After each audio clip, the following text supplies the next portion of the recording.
ये वो महान लोग हैं ऐसे जिन्होंने इस पेड़ को ना सींचा होता, समाज में काम ना किया होता। पूरा हापड़े में पैदल घूमते, आज में रहते। मुझे मिले परसों, मुझसे कहा उमेश मैं तुम्हारे साथ आज भी खड़ा हूँ, मैं घर घर जाके सहयोग मांगूंगा और भाई चंद्रशेखर आजाद के मिशन को सहयोग करूंगा, क्योंकि बड़ी मुश्किल से समाज में बोलने वाले लोग पैदा होते हैं। हर आदमी अपना पेट पालेगा तो इन बच्चों की फिक्र कौन करेगा? हर आदमी रोजी रोटी के चक्कर में रहेगा तो फिर देश का क्या होगा?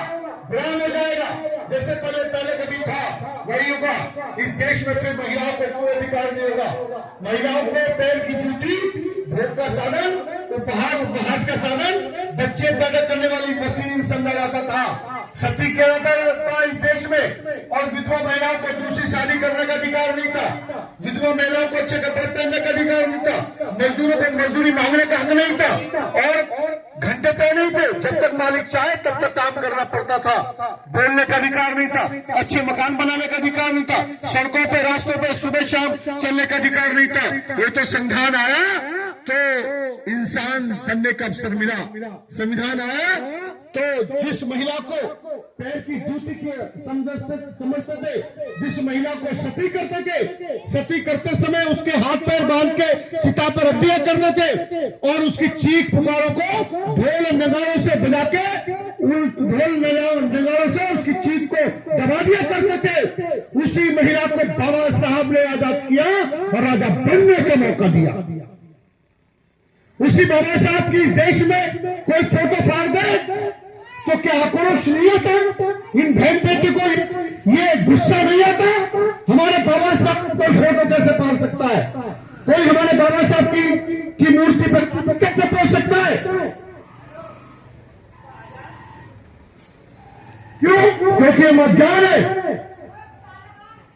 ताकत और विश्वास में मैं कहना बहुत कुछ चाहता हूं आप लोगों से, लेकिन जो हमारे बीच में मित्तल सिंह बहुत जैसे लोग पैदा हुए, राम रतन बहुत जैसे लोग पैदा हुए, जुगल किशोर जी हुए, जसिया मौसी हुई और ये महेंद्र सिंह बहुत जैसे लोग नहीं होते तो मेरे जैसा आदमी कभी पैदा होता क्या? नहीं।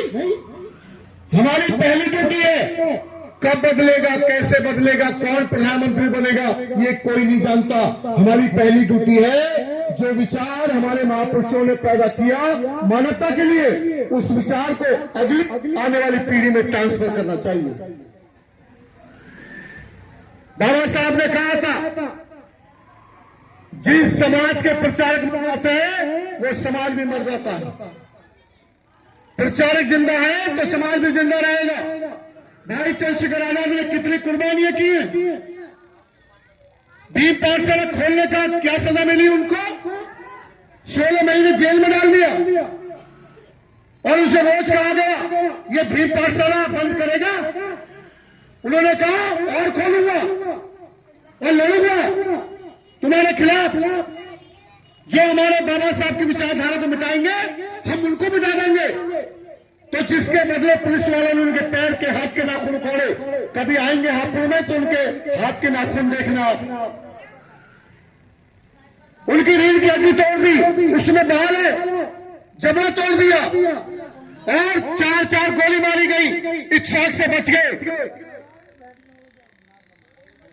अगर और कोई होता तो माँ बाप पकड़ के घर में बिठा लेते, चल गया मिशन, घर में बैठ। और सांसद बनने के बाद तो बैठ। जब 131 सांसद है वो नहीं बोल रहे तो ये नहीं बोलते, क्या फर्क पड़ता? बैठ जाते। लेकिन उनकी मां ने धक्के देकर कह दिया जा तेरा नाम चंद्रशेखर आजाद रखा है, मेरी कोर्ट पे न जाना मत। मैं किसी गायक की मां कहलाना पसंद नहीं करूंगी। मर जाएगा तो मैं शहीद की मां कहलाना पसंद महसूस करूंगी। तो उन्होंने धक्का ले दिया वापस और भाई चंद्रशेखर आजाद सफर भी सोते हैं। अभी परसों मीटिंग थी मुरादाबाद में और आज मीटिंग जौनपुर में, कल मीटिंग बम्बई में। इतना सफर संघर्ष किस लिए? इसलिए कि वो समझते हैं कि मुझे मेरे पास एक ही जीवन है। इस जीवन में मैं कुछ कर जाऊंगा तो मेरे जीवन का मोल रह साहब अम्बेडकर बन गए, वही काशीराम साहब बन गए, वही बीपी मोदी बन गए, वही मिथिल सिंह रावत बन गए, और जो जीवन को नहीं समझते।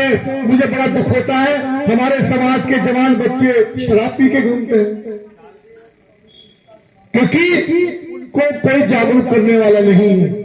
सही समय पे यदि उनको ज्ञान मिल जाता, सही समय पे यदि जीवन का बोध हो जाता, सही समय पे यदि उनको कोई उद्देश्य मिल जाता, तो शायद वो बुराई से बच जाते। आपने मेरी बात को ध्यान से सुना है, मैं आपका दिल से आभार व्यक्त करता हूं। वोट मांगना मकसद न था, न है, न रहेगा। वोट क्यों देना चाहिए, क्यों देना चाहिए, ये बात आपकी समझ में आ जानी चाहिए, क्योंकि सत्ता में जो बैठे हैं, आप उनके घर देखना, आप उनके बच्चों का खान पान रहन सहन देखना, आप उनकी ऊंची गाड़ी के मॉडल देखना, आप उनका बैंक बैलेंस देखना, आप उनके सेल सपाटे देखना, उनका बैंक बैलेंस देखना, उनकी गलियां देखना, उनके बच्चों का बिस्तर देखना, उनका फर्नीचर देखना, उनके मकान की रंग पुताई देखना, उनके मोहल्लों की साफ सफाई देखना, और जो सत्ता से बेदखल है उनके मोहल्ले देखिए, अपने किचन में जाके देखना, जब तक नमक के डब्बे में पानी डाल के निचोड़ के